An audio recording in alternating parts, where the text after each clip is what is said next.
নমস্কার বন্ধুরা, হাউসওয়াইফ লাইফে আপনাদের স্বাগত। আজকে আমি বানাতে চলেছি ফুলকপির পাকোড়া। ফুলকপির পাকোড়া বানানোর জন্য আমি কপিগুলোকে টুকরো করে কেটে রেখেছি। এবার ফুলকপিগুলোকে জলে সিদ্ধ করে নেব। ফুলকপির টুকরোগুলোকে সিদ্ধ করার জন্য আমি একটা প্যানে জল বসিয়ে দিয়েছি। জল ফুটে গেলে কপির টুকরোগুলোকে ওর মধ্যে দিয়ে দেব। জল ফুটে গেছে, কপির টুকরোগুলোকে এক এক করে দিয়ে দেব। আমি এখানে 5 মিনিটের জন্য সিদ্ধ করে নেব। পাকোড়া ভাজার জন্য কপিগুলোকে 50% সিদ্ধ করে নিলেই হবে। দিয়ে দিলাম হাফ চামচ লবণ।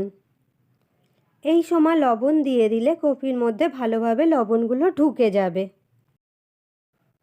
কপিগুলো সিদ্ধ হয়ে গেছে, এবার প্লেটে তুলে নেব। পাকোড়ার ব্যাটার বানিয়ে নেব। ব্যাটার বানানোর জন্য লাগছে 1 কাপ কর্নফ্লাওয়ার, কাশ্মীরি লাল লঙ্কার গুঁড়ো, হলুদ, স্বাদমতো লবণ, সামান্য চিনি আর গোলমরিচের গুঁড়ো। মিক্সিং বোল নিয়ে নিয়েছি, এর মধ্যে দিয়ে দেব কর্নফ্লাওয়ার, 1 চামচ লবণ, 1 চামচ হলুদ গুঁড়ো, হাফ চামচ লাল লঙ্কার গুঁড়ো, সামান্য চিনি, গোলমরিচের গুঁড়ো। সমস্ত শুকনো উপকরণগুলোকে খুব ভালোভাবে মিশিয়ে নেব। অল্প অল্প করে জল দিয়ে ভালোভাবে মিশিয়ে নেব। দিয়ে দেব 2 চামচ বেসন। আপনারা চাইলে শুধু বেসন দিয়েও করতে পারেন। এই পর্যায়ে সামান্য একটু জল অ্যাড করে খুব ভালোভাবে মিশিয়ে নেব। তেল গরম হয়ে গেছে। সিদ্ধ করে রাখা ফুলকপির টুকরোগুলোকে ব্যাটারের মধ্যে চুবিয়ে একে একে গরম তেলের মধ্যে ছেড়ে দেব।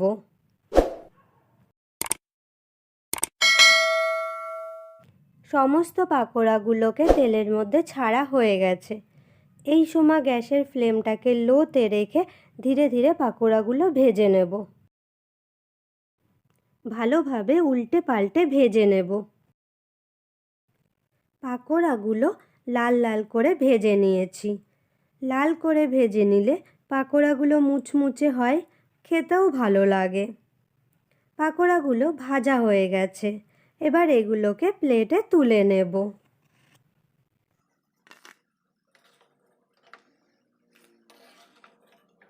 শীতকালের সন্ধ্যায় স্ন্যাক্স হিসেবে ফুলকপির পাকোড়া খেতে খুবই ভালো লাগে, আর সঙ্গে যদি থাকে চা, তাহলে ব্যাপারটা খুবই জমে যায়। আমার পাকোড়া সার্ভ করার জন্য রেডি। যদি আমার রেসিপি ভালো লেগে থাকে কমেন্ট বক্সে অবশ্যই জানাবেন।